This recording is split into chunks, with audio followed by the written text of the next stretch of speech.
earlier this week, I put out a video describing the recent racial and political tensions in South Africa. Click the link below if you've yet to see it. As I mentioned in the video, I follow closely what is going on in South Africa because my mother's side of the family still live there, and I myself have spent quite a bit of time down there as well. For many South Africans, it's often the case that the only time they see their country discussed in the international news, it's about the problems they are having. So in March 2015, when it was announced that a South African, Trevor Noah, would be succeeding Jon Stewart as the host of The Daily Show, it was a moment of pride, I think, for many South Africans that someone could cross over into mainstream US entertainment, and a person of color at that. Sure, some who knew his politics and were probably not a fan of Jon Stewart's either were critical of the choice, but for many of us who had never heard of Trevor Noah, we wanted to give him a chance. But then came Donald Trump's presidential campaign, and like all late-night talk show hosts, 99.9% of Hollywood celebrities, and anyone else in that orbit, things changed. Noah has seen his career grow quite quickly as he was able to use his new position at The Daily Show to stake out a firm anti-Trump position. We saw the viral video of his show where he invited conservative firebrand Tomi Lahren from the Blaze on for a heated debate. But what I find so off-putting about someone like Noah is the condescension towards America and the American people since Trump became president. Noah, like all celebrities, has an inflated sense of importance. I think he really believes that it's his job to show Americans how stupid they've become, and that Trump is a manifestation of that stupidity. Take a look at this tweet from Noah just last weekend.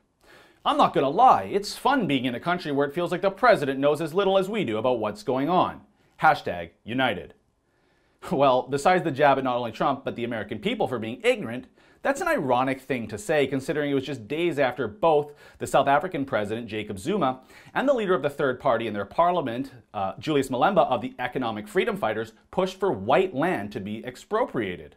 Yeah, crickets on his Twitter page regarding Mr. Zuma or his own country's dire situation that has led it to the brink of a real race war. In fact, since taking the position at The Daily Show, he's only tweeted about the corrupt President Zuma 3 times. None of them seriously, none of them critically, and none of them can even compare to the wrath he has unleashed on Trump and Trump supporters. But I think it's fine to keep in mind that his new show is in America with an American audience, so I would expect more focus on Trump and the US. But the silence on the state of affairs in his home country is alarming, if not hypocritical.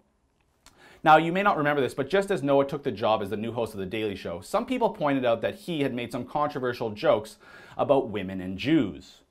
Now, as a free speech advocate, I think there is nothing more frustrating than the PC police going after comedians for their jokes. But in the current climate, these comedians like Noah, Sarah Silverman, and Amy Schumer, who all made racist or controversial jokes in the past, have come to reap what they sow as they try to paint Trump and his supporters as racist, bigoted anti-Semites. But I do also want to point something out. There is a huge problem with anti-Semitism and anti-Israel sentiment in South Africa, which is not limited to, but mostly from the black population, who somehow equate the old system of apartheid in South Africa to what Israel does today, which we know is just ridiculous. But that anti-Semitic sentiment is becoming more brazen. Take Israeli Apartheid Week and the BDS movement that's going on at the University of Witwatersrand in Johannesburg this week, where we see signs like Zionism is racism and the flag of the terrorist group Hezbollah is flown freely. Now imagine if this was happening in America and it was a Confederate flag or something else like that. Don't you think someone like Noah would immediately blame this on Trump and Trump supporters? So why is he so silent when this is happening right in his own country?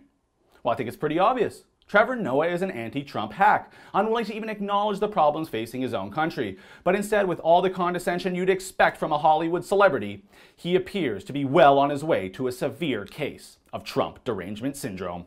For the Rebel.media, I'm Christopher Wilson. Thanks for watching. Keeping Hollywood celebrities in check and checking up on their cases of Trump derangement syndrome is what we do here at The Rebel. So make sure you hit subscribe on our YouTube channel and never miss an update.